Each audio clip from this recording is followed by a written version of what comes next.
Go ahead, Coach. Thank you, Steve. First, as we always do and should, congratulations to Texas A&M. They've got a great team. We knew that coming in. Um, the the They should be a playoff team. I think that watching them and watching Notre Dame, they're so similar that you feel like that we should expand the playoff. Number one, so more guys will continue to play at the end of the year, and it'll help the bowl games. And number two, Texas A&M deserved to be in the playoff. So give them credit for the year that they've had. They beat Florida. They lose one game to Alabama, like everybody else that's played them has lost to them. And they're big and they're physical, and they do a great job coaching. They've got really, really good players. For us, I thought that number one, our coaches did an outstanding job of trying to take what we had and figure out how we can get the ball in other people's hands. They rushed for 225 because they ended up beating us down there at the end of the game. We missed a couple of tackles. We rushed for 90 yards. So that usually tells the story of the game right there. And we knew we were going to have trouble rushing. We were just hoping we could throw it well enough to have a chance to still win the game. But Josh Downs got the ball in his hands. Daz Newsome got 6 catches. Josh got 4. Garrett Walston gets 4, and then Chaffrey has 2, and had the one that he dropped that had a chance deep. So I did think our coaches in a very short week figured out a game plan to give us a chance. And then you start looking at Eugene Asante. I thought he did a good job tonight. Did he mess some things up? Of course he did, because he hadn't played.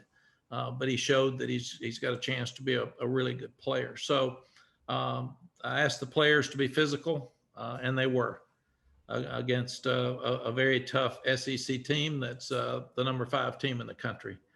I asked the guys to play with confidence, and they did. We had the ball with 7 minutes left and a chance to win with a tie game, and then we go for the 3rd and 2 and don't make it. We go for the 4th and 1 and don't make it because it was under 3 minutes and the clock running, and we didn't feel like that we were stopping the running game much at that time, so we felt like that we had to take our chance to try to go for it on 4th down, and then we came up short. We felt like that was our best chance to win. So it gave them another touchdown.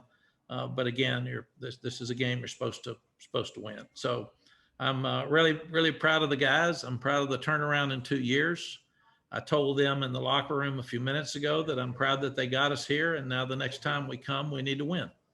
And that's what it's about. But we've had wonderful learning experiences here at the end of the year with Notre Dame, with Miami, and with Texas A&M, number 5, number 2. And we were in a fight with both of them. And we've got a lot of people coming back. So I congratulated the seniors and thanked them for playing in the locker room. But there's a bunch of young guys out there tonight that got a lot of experience and should gain some confidence watching this film, because they can see how close we are to beating a top 5 team.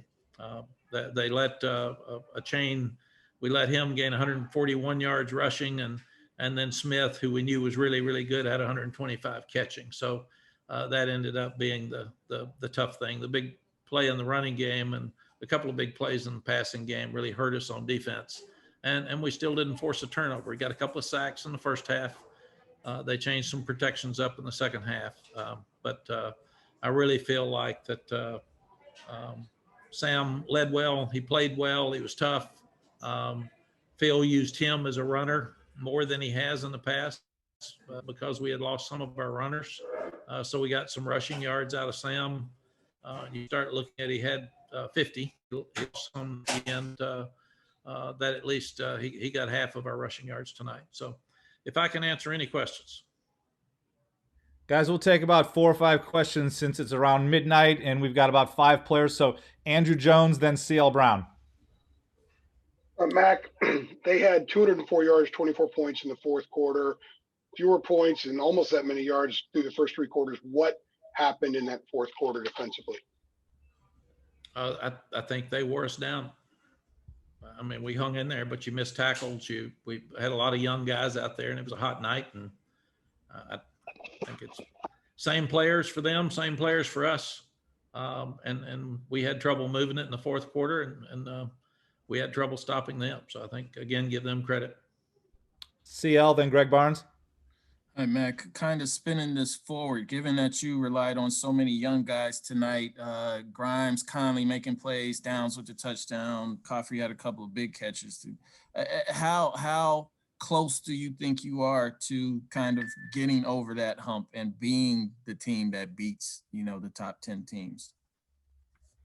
See, I think really close. You don't want to talk about a lot about what we didn't play with tonight, but we lost 4,000 yards coming into the game, and still had a chance against the number 5 team to win. So this is going to be a special team. Our 3.5 quarters against Notre Dame showed that. Tonight we showed that. We got to get more experience. We got to get more depth. On January 19th, we'll have 12 more guys coming in that'll have a great spring practice, and they'll get ready. But we're about to be really good. And I'm excited about that. And I told the players that tonight, that this, thanks for getting us here. Thanks for giving us a chance to win. We come back. We want to win. Greg, then Chris Heidel. Hey, Mac, what was the players' mindsets coming in? You mentioned the other day kind of having the motivation of people overlooking the team because of the opt-outs and because A&M is supposed to be in the playoff.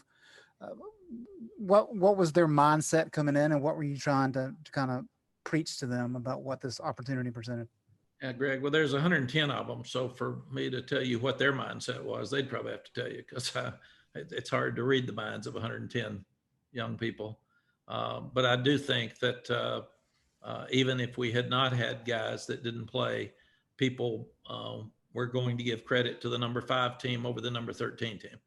So I think that's just the way it was. So we would have come in as an underdog, and we haven't been that many times. You really look at it, really, maybe Miami, but Notre Dame and then against A&M tonight, we're about the only 2 times we've been an underdog. So I do think that their mindset is to make sure that people start recognizing us nationally. And I think they did that tonight. They understand that they showed people how hard they're going to fight. And they do that every week. That's who they are. We haven't been flat for a game all year. Maybe we didn't play good a couple of times, but we weren't flat. And your other question, I'm sorry, Greg. That was it. You got it. That was it. Okay. Thank you. Thank you. Chris Heidel, then Ross Martin. Hey, Coach Brown. Sorry about the loss tonight to Texas A&M. I have a question about Sam. How did you see his performance tonight? I thought Sam played great. We didn't get off to a good start with the interception, and then they made 2 4th and 1s to go ahead and score up early. But we had to get that out of the way because we're a new game plan. We got new players against not a good defense, a great defense that's really well coached. And I thought after that we settled down and played really well throughout the night when we didn't have our same running game. So when we got behind, it was harder to protect. But when we had chances, Sam's the reason we were in the game. He hit 3 touchdowns, and he avoided some sacks a couple of times to get outside the pocket. And the one he hit to Josh Downs down the field was a great picture of what next year could look like. And I thought Daz Newsome competed his rear end off for a senior that could have not played, could have worried about getting hurt. He came and he competed really, really hard all night. I'm really proud of him. 2 more questions. More. Adam Smith, go ahead. You call me Steve? Yeah, Adam, go ahead.